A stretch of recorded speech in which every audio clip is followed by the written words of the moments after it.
Hello and welcome back to my channel. Today we're going to be going over the rule of nines. But first, if you could hit that subscribe button, it would be greatly appreciated as it truly does help my channel grow. So the rule of nines is used to quickly estimate the size of a burn. So this method divides the body's surface area into percentages. Okay, so this gives you an idea of the total body surface area that a burn covers. So,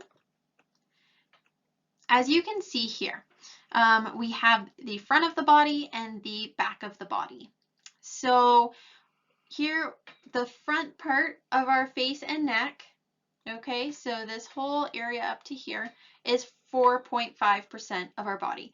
So if we had our total head and neck, it would be a total of 9%, okay? So you can see that you would just add the two. And so whatever is covered by a burn, you would just start calculating. So if just the fronts of the arms, say both arms were burnt, just the fronts though, you would have a total of 9. Now, if the whole arms, so the front and back of both arms, you would have a total of 18. So that's how we start calculating the total body area that is affected by a burn, okay? So the front part of the leg is 9%, and the back of the leg is also 9% because you have more surface area, so they're worth more. So if it's a full leg, it would be 18%, okay? If it's both legs, it would be the 36%.